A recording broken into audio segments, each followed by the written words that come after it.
It was in May of 2019 when we saw the fall of ProJared play out in the mainstream. While most e-celeb controversies stay within YouTube, the fall and decay of ProJared was different. News headlines painted him as a predatory YouTube gamer, an embarrassment who cheated on his wife and solicited nudes from underage fans. There's a lot of things to say about ProJared's situation, like that he epitomizes cancel culture and that the narrative everyone bought into, many still to this day, was fabricated. In this video, we're going to attempt to correct the record and set some things straight, as well as analyze what made ProJared's scandal reach so many eyes. But before we get into that, a quick recap for those unfamiliar with the situation.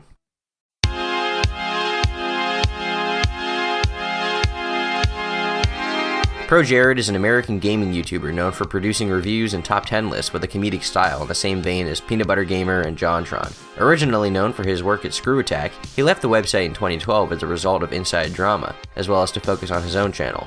In 2014, he joined Normal Boots as part of the website's reboot, and continued working with the group until May of this year, when the controversy began. On May 8th, Jared announced on Twitter that he and his wife, Heidi O'Farrell, would be filing for divorce.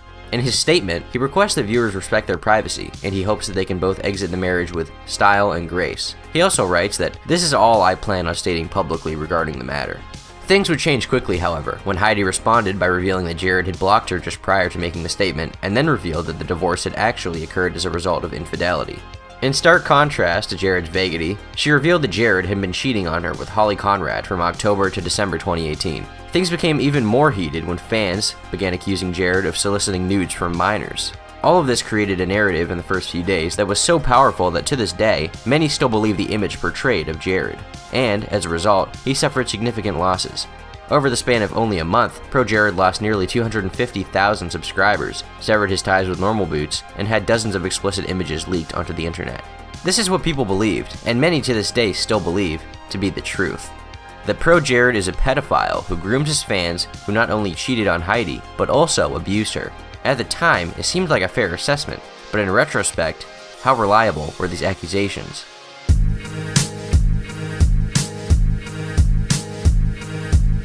Before we even start this section, here's a question for you viewers at home. How much do you actually know about the pedophilia accusations? Do you know who accused him, or did you just hear the accusations alongside the cheating allegations and take them as fact? Because, to be honest, these accusations are so flimsy that if you actually knew their origins, you'd have dismissed them almost immediately. There are two individuals accusing Jared of grooming them while they were underage, and there is indeed evidence he spoke to them on his Not Safe for Work Tumblr account. But critically, there's no proof that Jared knew that either of them were minors. He says as much as an apology he personally sent to one of the victims, but you don't even need to just take his word for it. One of the accusers admitted to purposely obscuring their age, writing on Twitter, "He didn't know I was underage." That same victim, when asked why they didn't tell Jared from the start, responded with a quote, "Because I was scared he wouldn't talk to me." Every single one of Jared's blogs were full of warnings that only people over the age of 18 were permitted. Apparently, it's Jared's fault that they both ignored all of the age checks on Jared's blogs. And this is a pretty bad standard when you're accusing someone of one of the worst crimes known to man.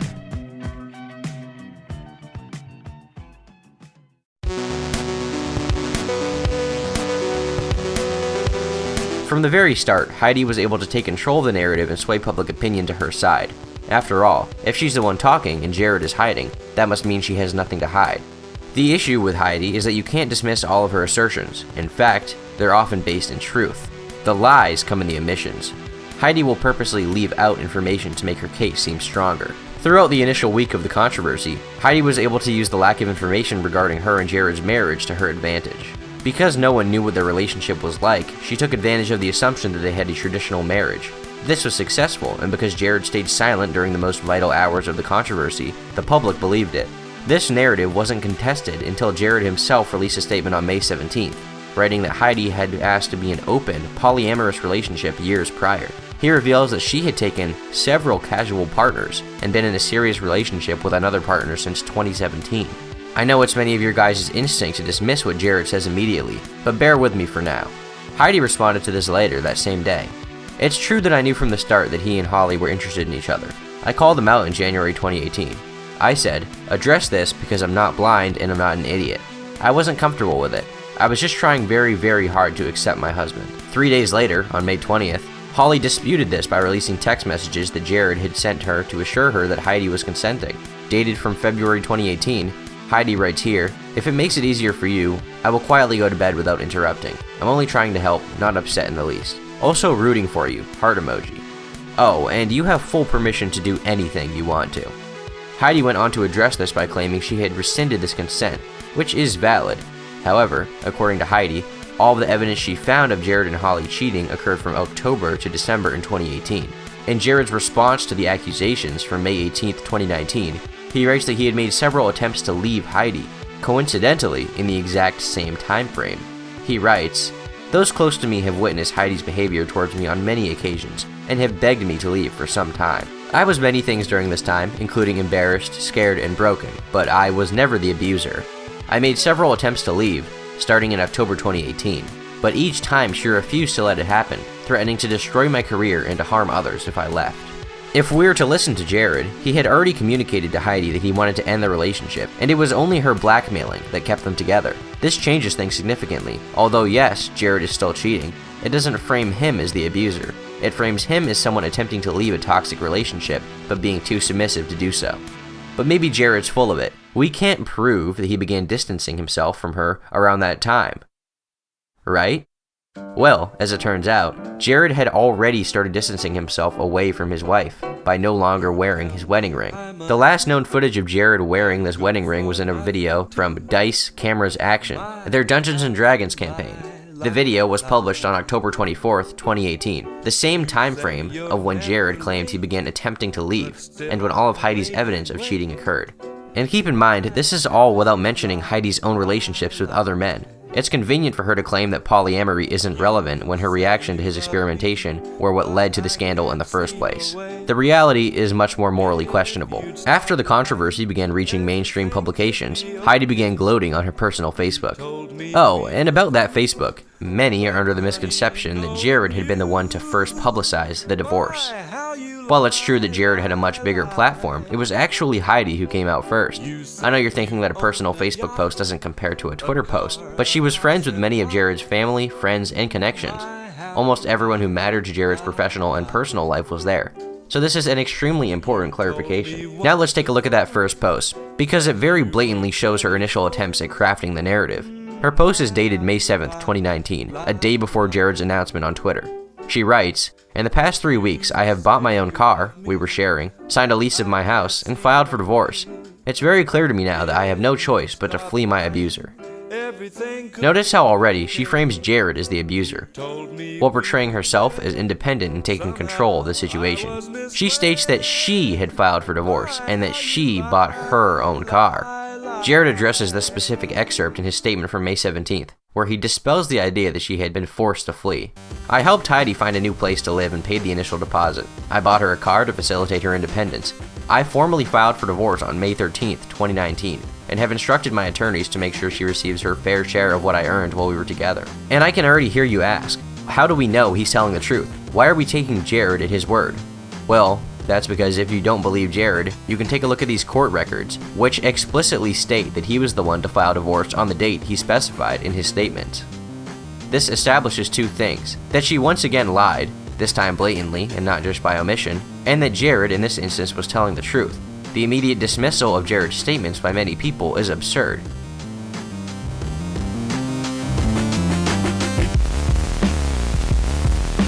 When Jared chose not to extensively defend himself, it was left up to his friends and Holly to share his side of the story. Unfortunately for him, Holly isn't the best at PR herself, even outside of the scandal. She notoriously used Etika's suicide as a means of disavowing the mockery towards her, rather tastelessly stating that unlike him, she had a support network. She also took it upon herself to argue that it wasn't cheating, which is not true. If Heidi rescinded her consent, then Jared was technically cheating, even if Heidi was being hypocritical and they only stayed together due to blackmail. The real glaring issue with Holly is that she constantly plays the victim. Perhaps the most questionable inconsistency from Holly is in her thread from May 20th. She claimed that she didn't make a response to Heidi earlier because she checked into a mental hospital on May 9th. The issue is, in the same time period, she deleted 77 tweets from her account, 49 on the first day in. At the time, Holly was still legally married to Ross O'Donovan, an animator and member of the Game Grumps. And for that reason, having her be the one to extensively defend Jared actually made him look kind of worse. A question that I've seen people ask is, what exactly made the ProJared situation so different from other scandals? What caused Jared's controversy to gain a spotlight that other figures simply didn't receive? What they really mean boils down to the question, what made ProJared's downfall so infamous?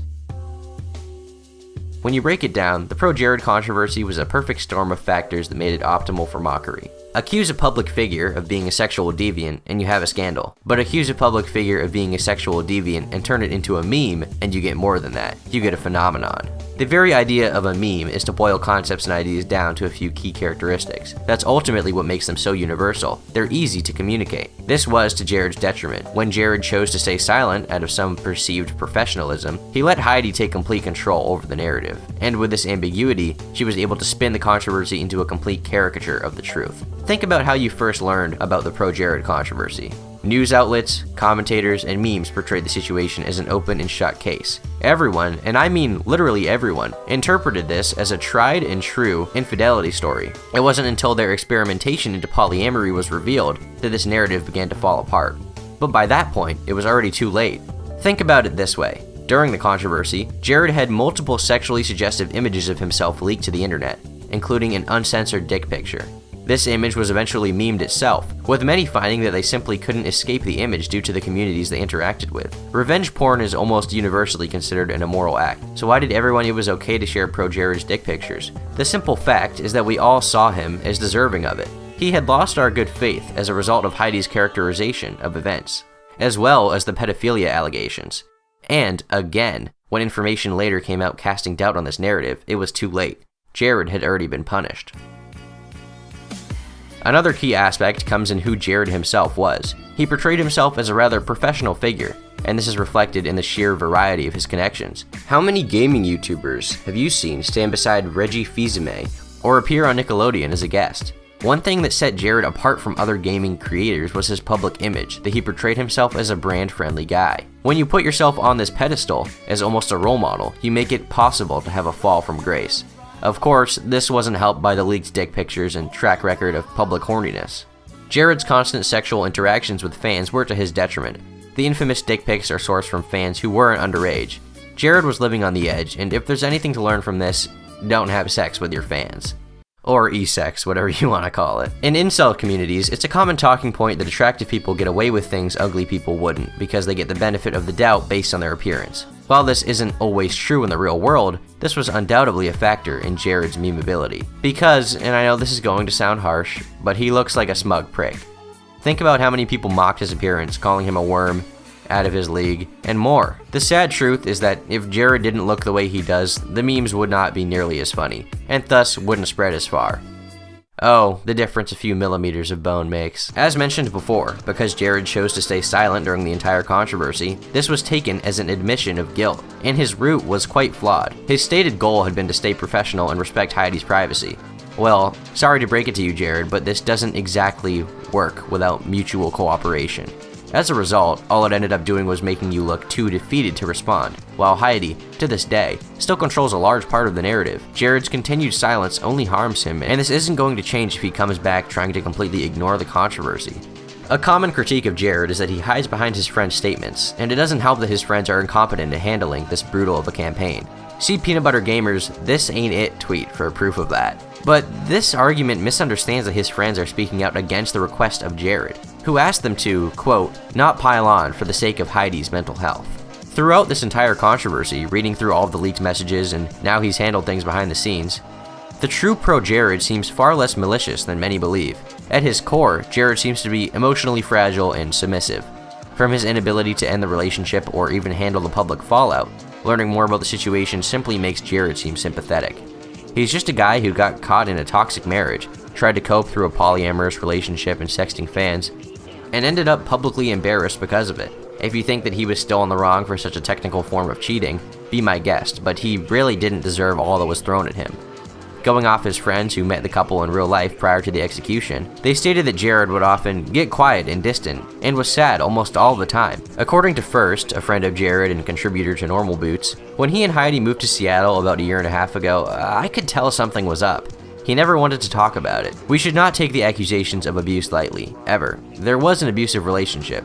Towards Jared. I think any level of investigation would reveal that, but I think it'd be welcoming and revealing.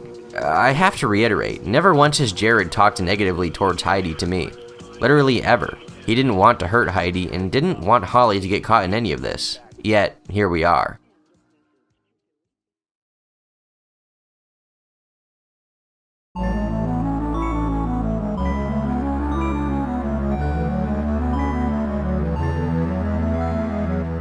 To me, the story of ProJared is a prime example of cancel culture gone wrong. A victim of his own horniness, Jared has been backed into a corner of which he is too submissive to escape from himself.